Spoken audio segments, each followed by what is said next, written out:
Cie, 2, 3. Dan sana sadanya, jangan lupa sebelum tonton video ko, tekan tombol subscribe dan aktifkan lonceng notifikasi supaya dan sana bisa menonton video-video terbaru dari kami. Komen serta share ke kawan-kawan ya.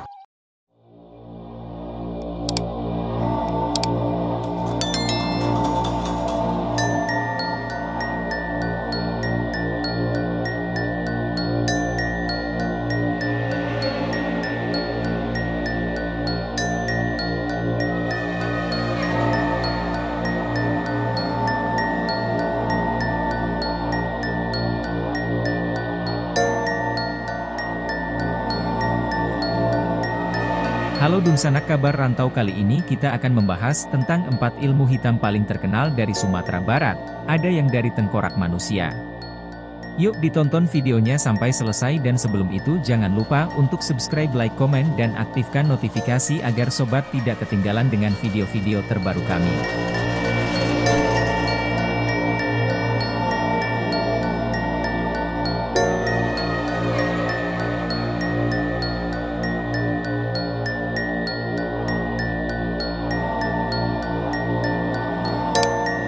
Jika mendengar nama Sumatera Barat, umumnya kita akan terbayang kuliner, tradisi, maupun tempat wisatanya yang populer di tanah air. Namun, Sumatera Barat juga merupakan tanah asal 4 jenis ilmu hitam yang menakutkan dan berbahaya. Ilmu-ilmu hitam dari Sumatera Barat ini digunakan untuk tujuan yang berbeda-beda, dan ada yang terbuat dari tengkorak manusia. Penasaran apa saja keempat ilmu hitam paling terkenal dari Sumatera Barat? Simak informasinya berikut ini. 1. Gasyang Tangkurak. Gasyang Tangkurak merupakan alat perdukunan yang berbentuk seperti gasing dan digunakan sebagai media ilmu hitam, misalnya untuk menenung, menyakiti, atau mengguna-guna seorang wanita. Pada kepercayaan permainan ilmu hitam ini, sebagian masyarakat yang tinggal di ranah Minang ada juga yang tidak mempercayai tentang hadirnya ilmu hitam ini di sekitar lingkungan mereka, tetapi tidak jarang dan tidak bisa dipungkiri juga bahwa permainan mistis ilmu hitam ini masih banyak juga orang yang mempercayai adanya ilmu ini pada lingkungan dan kehidupan mereka. Gasyang Tangkurak merupakan suatu ilmu hitam yang sangat terkenal di ranah Minang, Sumatera Barat, dan merupakan permainan mistis berupa media jahat yang digunakan oleh para dukun untuk mencelakai orang yang ditujunya.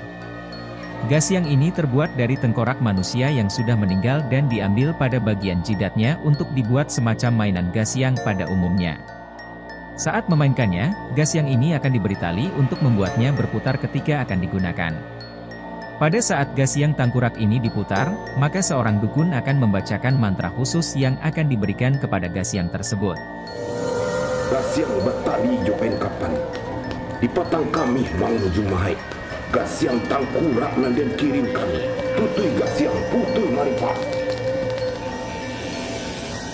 Gasyang tangkurak ini hanya dapat dimainkan oleh orang yang memiliki kekuatan ilmu kebatinan. Jika seseorang yang ingin menggunakan gasyang tangkurak ini maka ia akan melakukan ritual yang dilakukan di kuburan sang mayat yang akan menjadi tujuan untuk diambil tengkoraknya selama beberapa malam. Ritual ini disebut sebagai ritual batarak atau dalam bahasa Indonesia disebut sebagai ritual bersemedi. Ritual ini biasanya akan dilaksanakan pada waktu malam hari.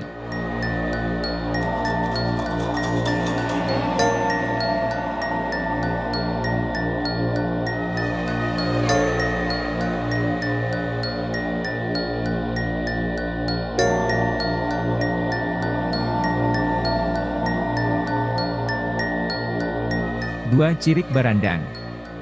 Cirik Barandang merupakan ilmu hitam dengan kekuatan ampuh dan menakutkan.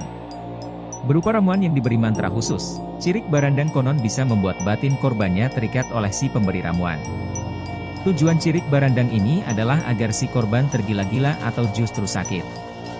Korbannya diyakini tidak akan bisa tidur sebelum bertemu pemberi ramuan, atau jika bisa tidur maka akan menyebut-nyebut terus nama orang tersebut. Walau tak banyak, namun ramuan Cirik Barandang ini masih dimiliki sebagian orang, dengan tujuan sebagai simpanan jika sewaktu-waktu dibutuhkan. Tidak seperti praktek asihan atau pelet pada umumnya yang mudah dikenali ciri-cirinya, Cirik Barandang sangat sulit untuk dideteksi, namun bisa dipastikan biasanya si korban pernah mengalami kesalahan yang fatal terutama dalam hal ucapan ketika berada di lokasi si pelaku. Efek dari ilmu ini selain tergila-gila, biasanya tidak akan bisa tidur jika belum bertemu dengan si penaruh ramuan ini. Jikapun tertidur maka yang keluar dari mulut si wanita, umumnya, adalah nama orang itu saja sembari ngelindur dan menyebut-nyebut nama orang telah menaruh ramuan itu. Jadi ini bisa dipastikan bahwa si wanita terkena ramuan cirik barandang, dan untuk memastikannya hanya orang-orang tertentulah yang mengetahuinya dan yang pasti ciri dari orang terkena ilmu ini adalah sangat terlihat perubahan pada dirinya bisa dicontohkan jika tadinya si wanita tidak suka lalu menjadi suka dan tergila-gila pada lelaki tersebut. Sangatlah sulit untuk menghindari niatan jahat seseorang, akan tetapi untuk menghindarinya sebaiknya kita perlu menjaga tutur kata ketika berada dimanapun kapanpun terutama daerah yang asing bagi kita. Jika orang telah tersinggung maka ia akan melakukan apapun untuk membalas rasa sakitnya tersebut. Meski praktik soal ilmu gaib ini masih bertebaran di sekitar kita tentunya kita tidak boleh takut dan malah mengabaikan hal-hal positif yang bisa kita lakukan, teruslah berbuat baik kepada siapapun dimanapun.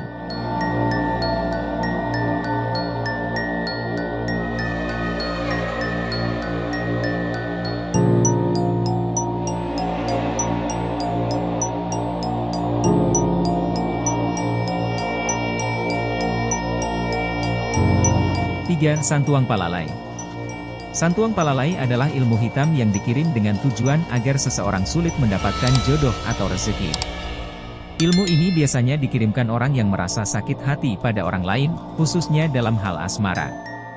Santuang Palalai tidak menimbulkan efek langsung pada fisik korbannya, hanya saja orang itu akan mendapatkan banyak hambatan untuk menemukan jodoh. Jika ia menyukai seseorang, orang tersebut tidak akan suka padanya. Sebaliknya, jika ada orang yang menyukainya, ia tidak akan menyukai orang tersebut.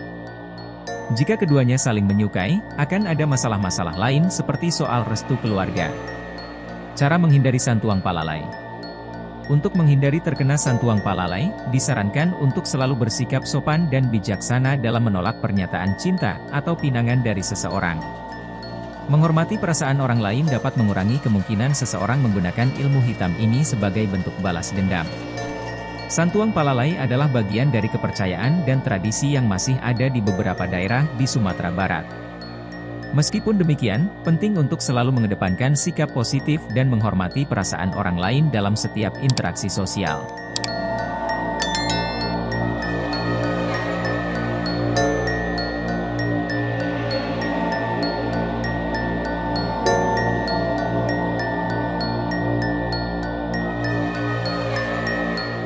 Palasik. Palasik merupakan sejenis makhluk gaib yang ada karena seseorang mendalami ilmu hitam tingkat tinggi. Palasik dipercaya bersifat turun-temurun, diwariskan dari orang tua kepada anak dan keturunannya hingga keturunan ketujuh. Penampakan palasik berupa kepala tanpa badan yang terbang melayang, tidak punya cekung di antara bibir dan hidung, dan biasanya ditakuti ibu-ibu Minang yang memiliki bayi atau balita. Ada beberapa jenis palasik. Ada palasik yang memakan bayi dalam kandungan, ada yang memakan bayi yang sudah lahir, dan ada pula yang memakan mayat bayi atau balita. Umumnya bayi yang terkena gangguan palasik akan mengalami suhu badan tinggi, susah tidur, dan menangis pada malam hari. Menurut masyarakat Minang, jika kamu melihat orang yang mencurigakan atau memiliki ciri seperti palasik, yaitu tidak mempunyai parit atau cekungan di antara hidung dan bibirnya, jangan dijauhi. Beranikanlah mendekati orang tersebut dan berbisik padanya, "Ini cucumu," atau "Ini anakmu." Dengan bisikan tersebut, dipercaya mereka tak akan memakan bayi atau balita kita. Yang paling berbahaya dari ilmu palasik ialah ilmu ini bisa diturunkan sampai 7 turunan. Penurunan ilmu ini dari anak, terus ke cucu dan seterusnya. Mitosnya, hal tersebut terjadi karena para penganut ilmu palasik ini terkucil dari masyarakat dan mereka terpaksa menikah di antara sesama penganut palasik. Dan jika berhasil menikah dengan orang biasa, konon anaknya tidak akan sekuat ayah atau ibunya karena sudah berdarah campuran. Apakah ilmu hitam palasik ini nyata adanya?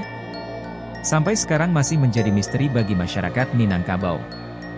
Namun, mitos yang telah melegenda ini tetap menjadi momok menakutkan bagi ibu hamil dan ibu muda di Minangkabau.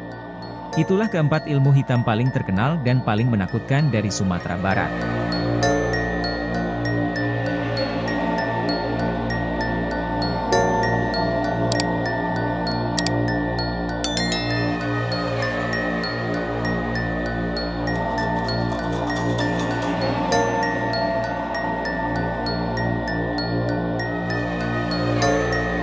Sekian mungkin sedikit cerita horor dari kami. Intinya ya, boleh percaya, boleh juga tidak. Kembali pada kepercayaan masing-masing dan juga lain daerah, lain juga mitosnya terkait hantu-hantu tersebut meskipun masih di lingkup Sumatera Barat. Semoga bisa menambah pengalaman dan ilmu teman-teman. Sampai bertemu lagi di video-video kami selanjutnya.